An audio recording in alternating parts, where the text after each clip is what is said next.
Ya, naudzubillah min dzalik, itu gambaran neraka. Wa qulil haqqu mir rabbikum. Jadi gambaran surga dan neraka itu surat Al-Kahfi ayat 29 sampai 31. Pada ayat yang ke-29-nya menjelaskan tentang gambaran neraka.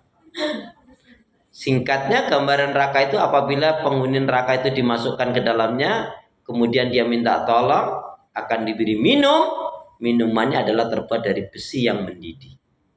Dalam ayat yang lain, dari darah dan nanah yang panas, bau busuk, yang menghanguskan wajah dan menghancurkan isi perut. Dan itu orang-orang yang berbuat kezaliman. Ada ungkapan, neraka itu banyak dipenuhi oleh kaum. Neraka itu banyak dipenuhi oleh kaum yang durhaka. Kok malah daftar? Yang durhaka. Loh, kalau sekarang akhwatnya, wanitanya, istrinya solihah, taat ibadah, suaminya belangsat, kurang ajar, berarti yang kena ancam neraka ya suaminya toh. Jadi neraka itu banyak dipenuhi oleh kaum yang durhaka, yang sombong, yang jahat, yang gak mau beriman sampai mati, dia mati dalam kekufuran. Memang ada kesamaan. Nah, memang ada kesamaan penyebab masuk neraka yang paling banyak itu adalah baik pria atau wanita dikarenakan lidahnya. Itu betul. Memang ada kesamaan yang paling banyak menyebabkan pria dan wanita masuk neraka dikarenakan lidahnya. Karena lidah harus dijaga. Bertulang. Karena lidah tak bertulang, bukan itu. Tapi karena lidah harus dijaga. Salamatul insan fi hifdzil lisan. Keselamatan seseorang itu terletak pada penjagaan lidahnya.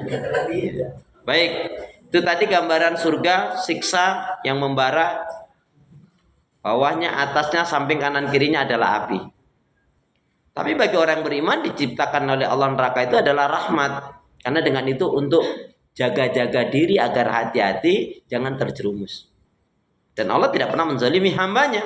Maka ketika hamba itu berjalan di atas kebaikan dan kebenaran, maka ditolong oleh Allah. Tapi kalau hamba itu menyimpang, ya dia sendirilah yang akan rugi. Dia akan dikuasai oleh syaitan. Nah, gambaran surganya. Langsung ayat artinya. Yang 30-31 gambaran surganya.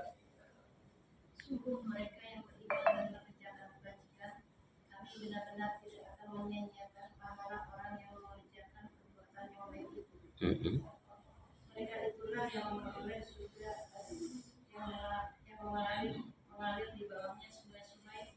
Dalam surga itu mereka diberi hiasan gelang emas dan memakai pakaian yang jauh dari sutra dan sutra tebal. Sedang mereka duduk sambil bersandar di atas lipan-lipan yang indah. Itulah sebaik-baik pahala dan tempat istirahat yang indah. Ya, maha benar Allah dengan segala begitu indahnya, mulianya orang dimasukkan ke dalam surganya Allah dengan kemegahan, kemewahan. Memang surga itu tempat yang paling megah, tempat yang paling mewah, tempat yang paling indah, tempat yang paling dicintai, dirahmati oleh Allah Subhanahu wa taala. Nah, salah satunya yang akan memasuki adalah yaitu kalau kaitannya dengan Ramadan adalah yuqalu, dikatakan di dalam surga itu ada satu pintu baban ar-rayyan, yaitu akan dimasuki bagi orang yang puasanya benar tentunya tadi.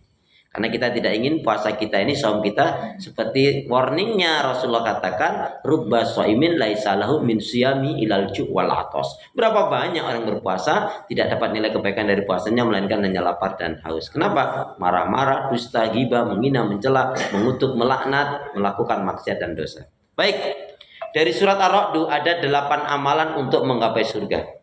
Surat Ar-Ra'd surat yang ke-13 ayat 20 sampai 23, Allah Subhanahu wa taala berfirman, A'udzubillahi minasyaitonir rajim. Alladzina yufuna bi ahdillahi wa la yanqudhunal mitsaq. Walladzina yasiluna ma amarallahu bi aysal wa yakhshawna rabbahum wa yakhafuna su'al hisab. Walladzina sabaru ibtigha'a wajhi rabbihim wa aqamus shalah wa anfaqu mimma razaqnahum sirran wa alaniyah wa yadra'una bil hasanati sayyi'at ulaika lahum uqbad dar. Yadkhulunaha jannatu adni yadkhulunaha ya min abaihim wa azwajihim ya. Jadi surga Aden itu akan dimasuki bagi siapa? Bagi orang-orang yang solih, orang-orang yang beriman, orang-orang yang solih dari keturunan bapak-bapak mereka, pasangannya dan keturunan, dan malaikat akan masuk dari segala pintu. Saudara beriman, ketika orang dimasukkan ke dalam surga, maka langsung disambut oleh Allah, oleh malaikat dengan 4 perkataan. 1, kamu akan selalu sehat, tidak pernah sakit. 2, kamu akan selalu muda, nggak akan pernah tua. Yang ketiga, kamu akan selalu hidup, tidak akan pernah mati. Yang keempat adalah, tadi yang pertama, kamu akan selalu sehat, tidak pernah sakit. Kamu akan selalu muda, tidak akan mengalami tua. Kamu akan selalu hidup, tidak akan pernah mati. Dan yang keempat, apa yang keempat? Gantian dong, masa aku terus?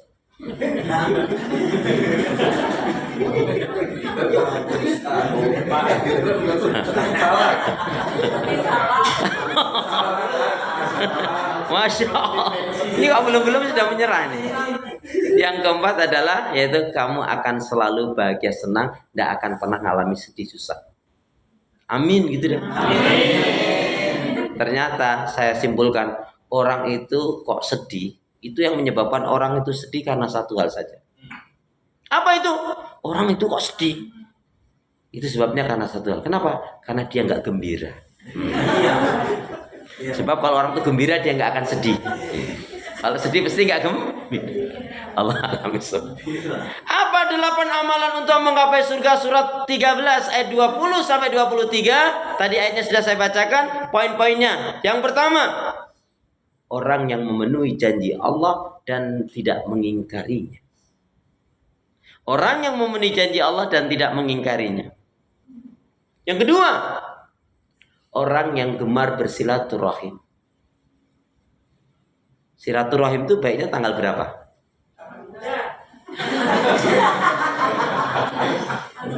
Jadi silaturahim itu tanya dulu, telepon dulu temennya, assalamualaikum, Jeng, hari Ahad besok ada di rumah atau enggak? Alhamdulillah ada. Nah, disambung dengan pertanyaan, mohon maaf, suamimu kira-kira sudah gajian atau belum? Maksudnya apa? Maksudnya kalau dia belum gajian kita mau berbagi rezeki. Ya, kok suzon banget sih, astagfirullah. Astagfirullah. Ya, gemar silaturahim. Yang ketiga, orang yang takut kepada Allah. Yang hari ini banyak orang nggak takut kepada Allah. Nabrak sana sini. Padahal dia tahu kehidupan dunia ini nggak lama. Ingat ikhwan akhwat, dunia ini hanya sebentar. Ingat, dunia ini hanya sebentar. Akhirat sebentar lagi. Loh, iya kan? Iya. Loh, kok mulai ngambek nih? Loh, iya kan bener. Walal akhiratu khairul laka minal ula. Kan Ramadan nggak boleh marah. Astagfirullahaladzim. Ya, jadi yang keempat, orang yang takut dengan perhitungan yang buruk. Tolong diulangi 1 sampai 4 tadi. 1, orang yang memenuhi janji Allah dan tidak mengingkarinya. 2, orang yang gemar bersilaturahim. Yang ketiga, orang yang takut kepada Allah. Orang yang takut kepada Allah itu istimewa banget. Kenapa? Karena dirinya merasa selalu dipantau oleh Allah. Muraqabatullah. Afdalul iman anta laman Allah ma'aka haitsu ma kunta. Tirmizi. Kama qala Rasulullah sallallahu alaihi wasallam. Seutama-utamanya iman itu adalah kalian meyakini bahwa sesungguhnya Allah Subhanahu wa taala senantiasa menyertaimu kapanpun dimanapun kamu berada. Dan yang keempat adalah orang yang takut dengan perhitungan yang buruk. Yang kelima, number 5, orang yang sabar dalam mencari mengharapkan keridhaan Allah. Sabar. Kata ungkapan menarik, syukur itu tanpa tapi, sabar itu tak bertepi sampai mati. Ya. Ulangi Ustaz status boleh. Syukur itu tanpa tapi, sabar itu tak bertepi sampai mati. Nah, kalau kaitan dengan kematian itu kan orang yang takut dengan perhitungan yang buruk itu kaitan dengan kematian. Kemudian yang keenam adalah orang yang mendirikan sholat. Mendirikan sholat. Number 7, orang yang gemar mengeluarkan zakat, infak, dan sedekah. Untuk mengeluarkan ini catatannya cuma satu. Apa itu? Keluarkanlah zakat, infak, sedekah Anda biar banyak, yang penting ikhlas. Daripada sedikit gak ikhlas, lebih baik banyak tapi ikhlas. Udah sedikit. Allah. Baik, yang ke-8 adalah ini istimewa ini. Wa yadra'una bil hasanati sayyi'at. Orang yang menolak keburukan, kejahatan dengan kebaikan. Saya mau tanya pada ibu-ibu aja deh. Ibu-ibu, kalau ada orang yang menyakiti panjenengan, ikhwan juga boleh. Ya. Kalau ada orang yang nyakiti dengan teman, sahabat, saudara, tetangga, nyakiti jenengan, bisa nggak Anda memaafkan? Bisa nggak Anda memaafkan? Bisa. Mau nggak Anda memaafkan? Yakin Anda bisa maafkan? Nggak yakin saya. Emang dosanya apa? Emang dosanya apa? Dia dosanya apa? Dia ngajak selingkuh suami Anda. Tuh kan mulai ngepel tangannya. Nah, itulah 8 amalan untuk menggapai surga. Jadi hari ini belum diurai ya. Poinnya saja ya. Yaitu orang yang memenuhi janji Allah siapa?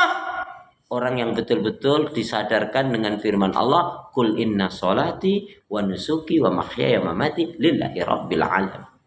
Sesungguhnya salatku, hidupku, ibadahku, hidup dan matiku, semuanya aku peruntukkan pada Allah, Rabb semesta alam. Di poin ini pastikan apa? Jangan pernah mencintai orang yang tidak mencintai Allah. Capek, buang energi, rusak hati, mempercepat mati. Orang yang memenuhi janji Allah itu merdeka. Jangan pernah dipertahankan orang yang tidak mau berjalan di atas jalan Allah. Jangan kau cinta orang yang tidak mencintai Allah. Kalau orang, ada yang dari Batak nggak sini? Ada yang dari Batak nggak di sini?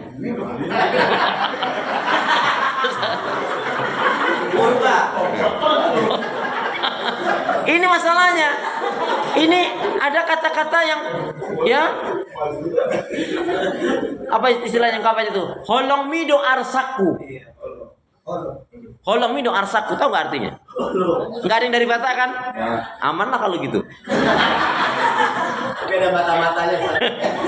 Jadi holong mido arsaku itu apa? Bertepuk sebelah tangan.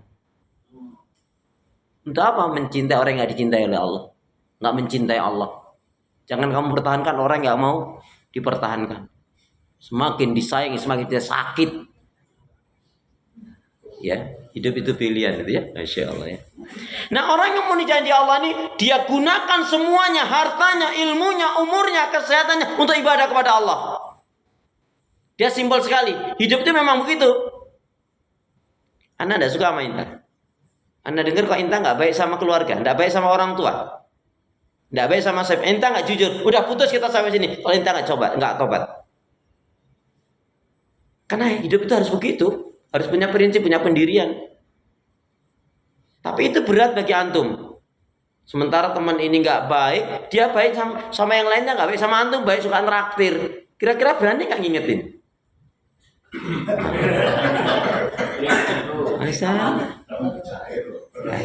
Jadi ya, orang yang memenuhi janji Allah itu orang yang betul-betul menggantungkan dirinya kepada Allah. Karena yakin Ar-Razzaq yang ngasih rezeki Allah. Ya. As-Salam yang kasih keselamatan Allah, yakin betul dia. Asy-Syafi yang kasih kesembuhan kesehatan adalah Allah. Makanya apa? Tempat bergantungnya hanya kepada Allah. Wa idza sa'alta fas'alillah, wa idza sta'anta fasta'in billah, wa idza tawakkal faltawakkal 'ala Allah. Kalau kamu minta pada Allah, kalau kamu mohon pada Allah, pun kalau sandar tawakal, bersandar tawakal pula hanya kepada Allah. Ini orang yang merdeka. Jangan sampai kita ditarik ke neraka, kita malah ngikut. Ya. Di orang yang seperti ini masalah hidupnya. Ya, makanya orang yang memenuhi janji Allah adalah orang yang melepaskan hal-hal yang menyebabkan dirinya dimurkai oleh Allah atau menyebabkan dirinya keseret ke neraka. Itu orang yang memenuhi janji Allah dan dia gunakan hidup dan kehidupannya untuk ibadah kepada Allah Subhanahu wa taala. Baik ya. Nampaknya waktunya ya sudah memenuhi ya. Jadi kita cukupkan, nanti insya Allah di pertemuan selanjutnya saya akan uraikan yang 8 poin itu walaupun poin-poinnya sudah saya sebutkan tadi. Boleh ikutin saya, doa saya berikan yaitu 3 doa ya atau 4 atau 5 doa. Lazimkan doa-doa ini, insya Allah kehidupan kita akan jauh lebih baik dari sebelumnya. Amin ya. Baik.